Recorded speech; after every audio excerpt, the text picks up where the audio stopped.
Hai, assalamualaikum warahmatullahi wabarakatuh. Jumpa lagi di channelku Mama Dia. Apa kabar? Semoga Mam di sana dalam keadaan baik ya. Dimudahkan rezekinya, dilancarkan urusannya, tetap semangat dan selalu bersyukur ya. Dan yang lagi sakit semoga diberi kesabaran dan semoga segera diangkat penyakitnya, amin. Seperti biasa ya, aku share kegiatan harianku. Semoga Mam di rumah gak bosen ya. Dan seperti biasa ya, aku juga mau sharing atau cerita sedikit tentang penyebab kegagalan budgeting. Dan video ini aku awali dengan kegiatanku melipat pakaian ya Mam. Oh iya, untuk yang baru saja menemukan channelku, aku ucapin selamat datang ya, selamat bergabung. Kenalkan, namaku Mama Dia, asal Jombang, Jawa Timur. Dan yang berkenan mohon di subscribe ya, agar channelku lebih berkembang dan aku lebih semangat lagi bikin videonya. Dan yang sudah subscribe atau komen atau yang hanya menonton saja, aku ucapin terima kasih banyak. Semoga kebaikan Mam semua dibales oleh Allah Subhanahu wa Ta'ala. Amin, amin ya rabbal alamin. Setelah selesai aku lipat pakaian, lanjut aku setrika ya Mam. Sebagian pakaian tadi yang memang perlu disetrika. Penyebab yang bikin kita gagal dalam budgeting atau mengelola keuangan rumah tangga yang kita punya, dan kalau udah gagal rasanya suka males untuk melakukannya. Padahal dari kegagalan tersebut kita bisa melaksanakan lebih baik, karena kita bisa evaluasi setiap kegagalan tersebut. Di mana letak kegagalannya? Karena aku dulu juga merasakan gagal. Kayaknya melihat budgeting orang lain enak-enak aja setiap bulannya, cukup bahkan bisa menabung dalam jumlah banyak. Kok aku tidak bisa? Apa yang salah ya? Padahal udah berusaha mencatat setiap bulannya. Pos budget setiap pengeluaran pun selalu aku catat. Upaya hemat pun begitu juga aku lakukan. Tapi tetap aja minus. Dari situ sekarang aku sudah tidak mengharuskan berhasil seperti Mam di sana. Aku mulai santai dalam mengelola budget aku. Karena pola pikir aku tentang uang tidak lagi menjadikan uang tersebut sebagai tujuan, tapi uang adalah sebagai alat atau media fasilitas untuk memenuhi segala kebutuhan yang ada. Jadi aku tidak harus setiap budgeting tujuannya biar sisa banyak atau biar tabungannya tambah banyak, tidak. Bisa cukup aja setiap bulannya dan gak minus aja udah seneng banget rasanya. Karena biasanya sesuatu yang digenggam dengan erat itu justru akan menyakiti kita. Sama dulu aku melakukan budgeting tujuannya supaya bisa banyak tabungan. Aku berusaha menghemat setiap pos budget yang ada, ujungnya malah kayak tersiksa diri. Sekarang aku mulai santai dengan budgeting yang aku lakukan. Kalau memang lagi nggak bisa dihemat, ya sudah biarin saja, rasanya jauh lebih lega. Contohnya budget buat jajan. Rasanya ini yang sering dikeluhkan ibu rumah tangga yang suka skip untuk pos budget jajan. Tapi nyatanya tidak bisa di skip. Makanya untuk pos budget jajan sendiri biasanya aku tetap alokasikan. Kalaupun misalnya over budget, aku sangat memaklumi diri aku sendiri. Karena namanya jajan meskipun bukan kebutuhan pokok, tapi setiap orang pasti setuju kalau jajan tidak bisa di skip, karena setiap orang pasti melakukannya. Begitu pula aku. Namun yang aku lakukan sekarang adalah aku tidak jajan di barang-barang tertentu yang sifatnya bukan konsumtif atau makanan, misalnya untuk barang-barang fashion atau jajan perabotan rumah tangga. Itu udah tidak aku lakukan lama, kecuali barang tersebut yang ada di rumahku udah rusak dan harus diganti.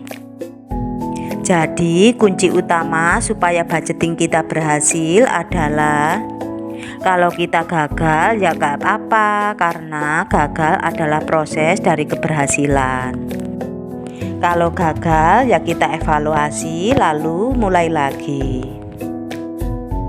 Terus jangan terlalu disiplin, juga jangan terlalu keras pada diri kita sendiri ya Mam. Tujuan budgeting itu untuk supaya kita tahu kemana perginya uang kita. Jadi kita lebih nyaman karena kondisi setiap orang berbeda-beda. Yang bisa budgeting dengan berhasil dan sisa anggarannya banyak, berarti itu rezeki mereka. Kalau kita misalnya cukup atau sisa sedikit ya tidak mengapa, berarti itu rezeki kita. Dinikmati aja ya Mam. Suatu saat nanti kita juga bisa mencapai target yang kita inginkan.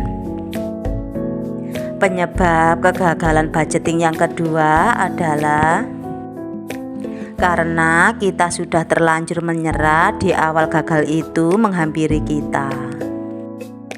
Padahal semua orang pasti bisa mengelola keuangannya. Aku juga pernah dalam budgeting berhenti dalam beberapa bulan. Karena memang merasa ya udahlah ngapain budgeting, bikin pusing. Kadang-kadang seperti bikin sakit kepala kalau pas keuangannya nggak nutut. Yang sering bikin nggak nutut itu kan kadang-kadang pengontrolan diri kita sendiri ya Mam, terhadap pengeluaran mendadak. Kita tidak bisa prediksi pengeluaran mendadak. Kita harus terima karena setiap bulannya pasti ada. Budgeting ini dilakukan semata-mata bukan untuk berlomba bahwa aku bisa lebih hemat, itu tidak ya Mam. Karena setiap orang berbeda-beda kebutuhannya, kebiasaannya pun berbeda-beda. Jadi budgeting ini dilakukan semata-mata supaya kita sadar bahwa nilai nominal uang yang kita punya setiap bulannya sekian. Pengeluaran kita sekian, jadi kita bisa mawas diri. Dan lebih bijak terhadap keuangan yang kita miliki. Oh iya, Mam di rumah lagi ngapain nih nonton videoku? Udah menyetrika apa belum? Sini aku temani. Semoga videoku bisa menghibur dan semoga bisa menemani aktivitas Mam di sana ya. Dan penyebab kegagalan budgeting yang ketiga adalah sering merasa takut gagal atau udah pernah merasa gagal. Jadi tidak mau mencoba lagi. Sebenarnya kesalahan dan kegagalan dalam mengelola keuangan itu adalah hal biasa dan bisa dijadikan evaluasi untuk belajar lebih baik lagi ke depannya. Aku baru merasa berhasil dalam mengatur keuangan yang aku miliki ketika aku melepas sebagian target dari budgeting itu sendiri. Dulu setiap aku budgeting harus ada sekian ratus ribu dalam sebulannya. Tapi kalau sekarang udah cukup aja, udah seneng banget. Kalau ada lebih ya alhamdulillah. Kalaupun tidak ya bahagia. Kalaupun minus ya nggak apa, kita jadikan pelajaran. Karena tidak bisa dipungkiri setiap bulannya harus sesuai dengan budget yang kita inginkan. Kehidupan yang paling memungkinkan adalah ketidakmungkinan. Kita bisa memprediksi setiap kebutuhan pengeluaran bulanan yang kita punya. Tapi kita tidak bisa memprediksi setiap kebutuhan kita yang sifatnya tidak terduga atau kebutuhan mendadak. Dan percayalah, melakukan budgeting dengan senang hati dan bisa menikmati segala prosesnya akan membuat kita bisa bahagia dan rileks. Itu aja ya Mam yang bisa aku sampaikan. Kalau ada salah kata dalam penyampaian atau ada yang tidak berkenan, mohon dimaafkan ya. Dan sekian dulu videoku hari ini. Jangan lupa dukung channelku dengan cara like, komen, dan subscribe. Dan jangan lupa nyalakan lonceng notifikasi agar Mam tidak ketinggalan kalau aku upload video baru. Terima kasih. Assalamualaikum warahmatullahi wabarakatuh.